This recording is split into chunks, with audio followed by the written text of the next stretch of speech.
So I'm on board Qingdao with Skipper Chris Brooks. How was it to be back on board Qingdao?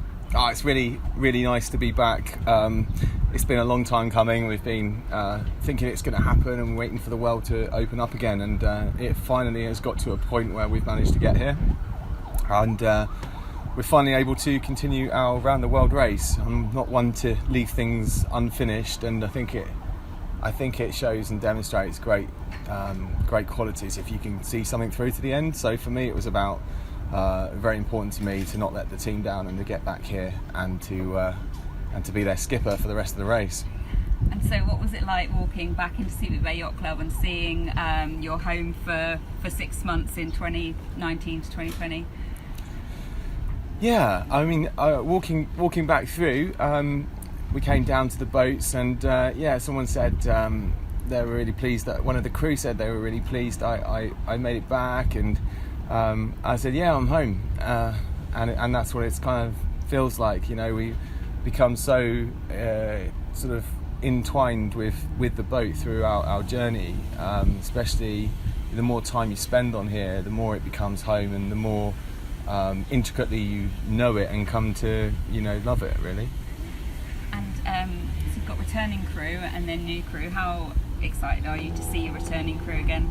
Oh yeah, absolutely brilliant. I mean, I was always really proud of my team. I wouldn't change any of them, and I don't think I could have done much better or any better in my allocation. Just happened to be lots of people that demonstrated so many virtues and qualities, and I learnt a lot from my crew as much as they learned things from me. So it's been a great process doing this race, and a really amazing opportunity to work and sail with some amazing people.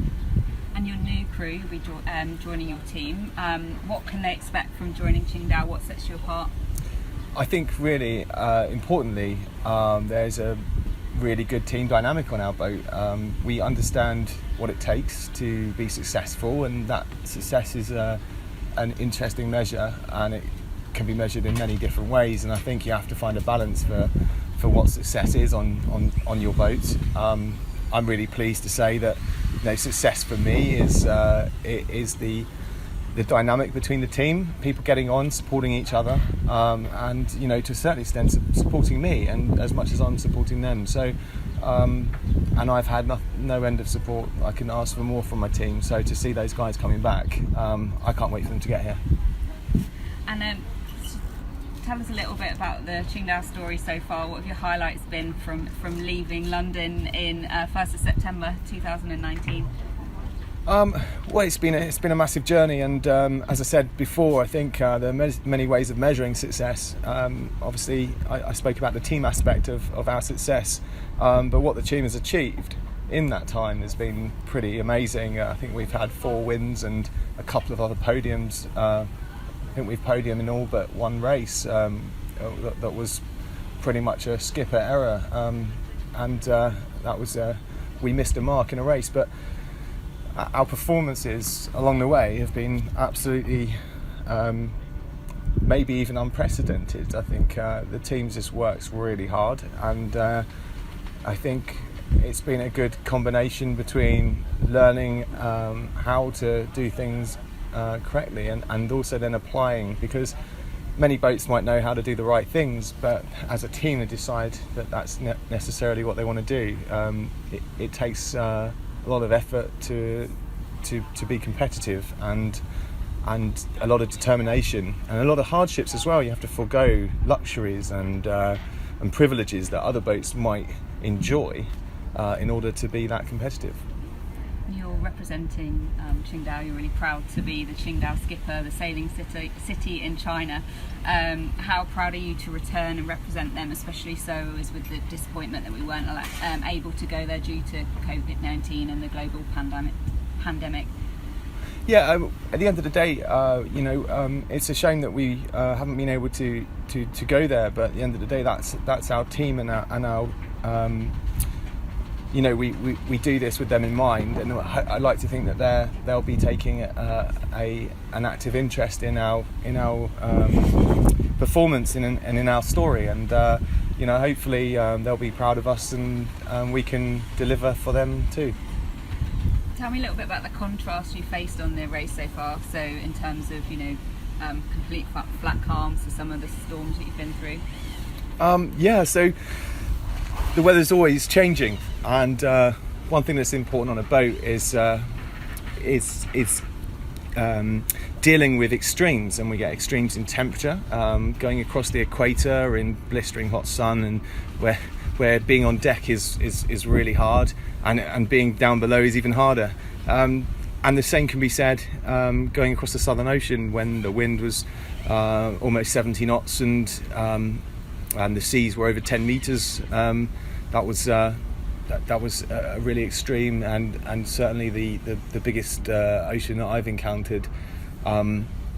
Massive different set of skills involved in both of those. But I think it's about having that determination and that unity within the team that allows people to push and encourage each other when times get hard.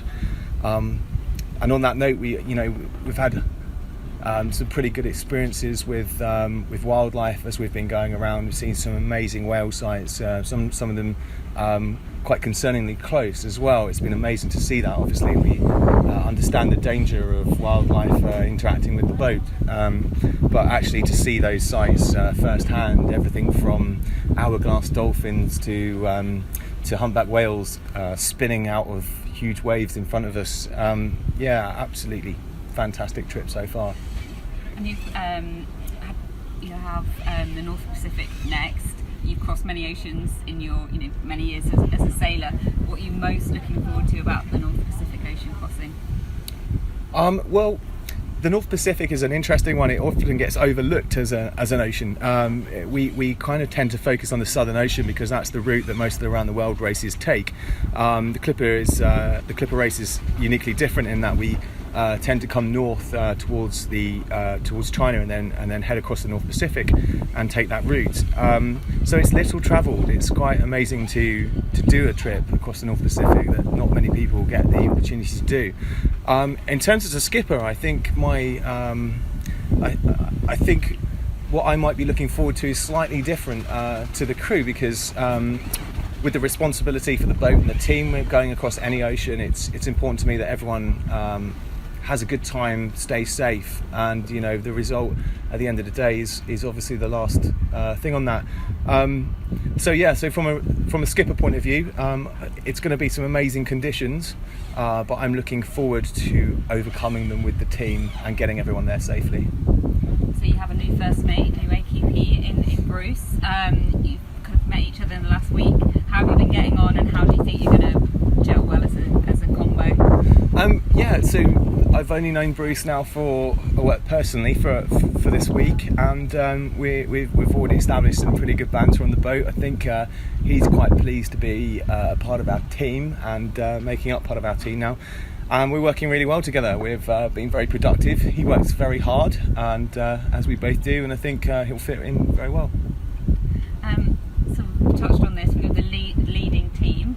We're going into the remaining 20,000 nautical miles as the leading team. How are you going to keep that competitive edge? You've got a couple of teams, really hoping to catch up. How will you keep that competitive edge for the remaining race and return victorious? I think we have to go into every single race and treat them all separately. It's obviously is a series of races, and so as many races as we can get. But if we just take one day at a time, and I think the first thing is to get the crew settled in and going through learning the boat again. And when I say learning the boat, obviously we've all had some time away from the 70, the Clipper 70.